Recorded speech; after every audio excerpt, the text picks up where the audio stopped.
कुछ कहानियां ना सिर्फ डराती नहीं हैं, बल्कि उस जगह की पहचान बन जाती हैं। आज हम ऐसी ही एक कहानी के पन्ने पलटेंगे। एक ऐसे साई की कहानी जिसे सिर्फ मछली चाहिए और उसे पाने के लिए वो किसी भी हद तक जा सकता है। चलिए जानते हैं मैचो भूत की दिल दहला देने वाली दास्तां।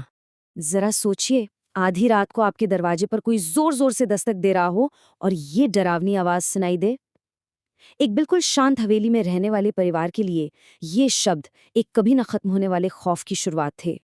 ये सब शुरू हुआ एक बहुत ही अजीब और बेचैन कर देने वाली भूख से, एक ऐसी लालसा जिसने एक परिवार के बुरे सपने की नींव रखी। तो हुआ ये कि एक रात माँ मंदाकिनी को रसोई से कुछ अजीब सी आवाजें सुनाई दी। जब वो वहां देखने गईं तो जो नज़ारा उन्होंने देखा उससे उनके पैरों तले जमीन खिसक गई। मंजर वाकई खौफनाक था। उनकी बेटी सुगंधा फर्श पर बैठकर कच्ची मछली खा रही थी। उसके कपड़े और मुंह सब खून से सने हुए थे और उसकी आंखों में एक अजीब सी वहशियत थी। पर सबसे अजीब बात तो ये थी कि कुछ ही पल बाद वो एकदम से होश में आ गई, जैसे उसे कुछ याद ही ना हो कि अभी क्या हुआ है।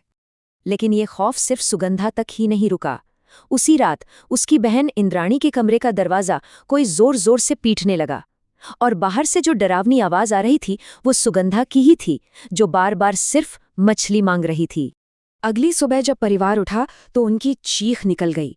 घर के बाहर कई जानवरों के शरीर के टुकड़े बिखरे पड़े थे। अब ये बिल्कुल साफ हो चुका था कि ये कोई मामूली बीमारी नहीं थी, ये कुछ और ही था।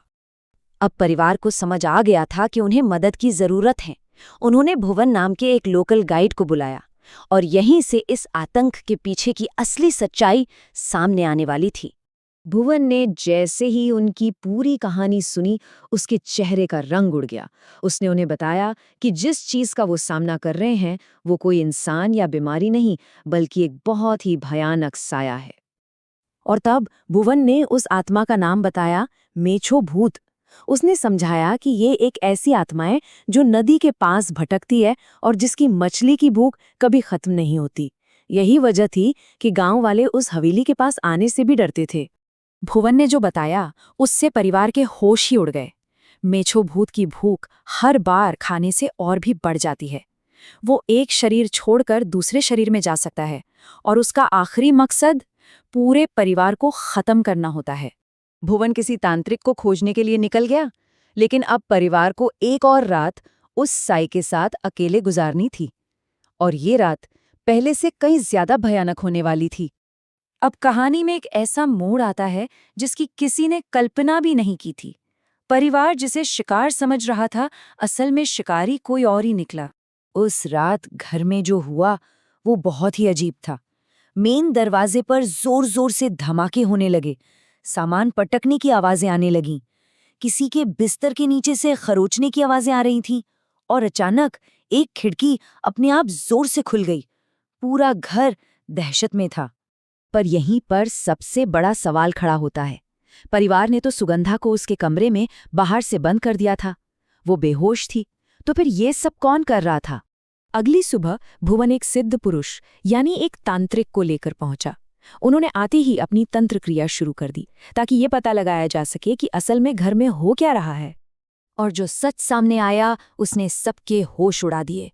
जब तांत्रिक ने सुगंधा पर अपनी क्रिया की तो उस पर कोई भी असर नहीं हुआ, लेकिन जैसे ही उन्होंने इंद्राणी के पास वही क्रिया दोहराई, उसकी आंखें एकदम लाल हो गई और वो बुरी तरह से हांफने लगी।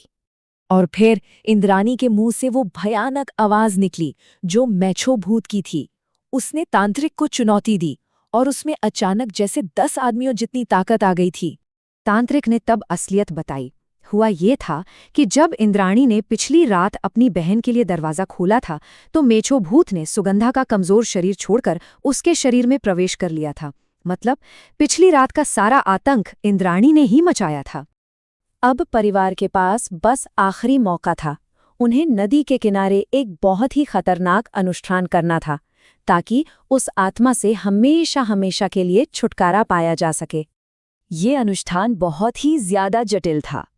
सबसे पहले घर को मंत्रों से सुरक्षित किया गया, फिर परिवार के हर सदस्य को रक्षा सूत्र पहनाए गए और फिर आत्मा को इंद्राणी के शरीर से बाहर निकालने के लिए ताज़ी मछलियों का लालच दिया गया। और ये तरकीब काम कर गई। अपनी भूख मिटाने के लिए मेछो भूत को इंद्राणी का शरीर छोड़ना ही पड़ा। जैसे ही वो बाहर निकला, तांत्रिक ने फौरन इंद्राणी को भी एक रक्षा सूत्र पहना दिया। और जैसे ही वो आत्मा मछली खाने में व्यस्त हुई, तांत्रिक ने एक अभिमंत्रित जलता हुआ नारियल सीधा उस पर फेंक दिया, जिससे वो आत्मा वहीं भस्म हो गई और हमेशा के लिए गायब हो गई। इंद्राणी अब आज़ाद थी। परिवार की जान तो बच गई थी, लेकिन जो खौफ उन्होंने झेला था वो शायद ही उसे कभी भूल पाते। उस घटना के फौरन बाद परिवार ने वो हवेली हमेशा के लिए छोड़ दी। कहते हैं आज भी वो हवेली खाली है, एक खामोश स्मारक की तरह जो उस भयानक भूख की कहानी को अपनी दीवारों में समेटे हुए है।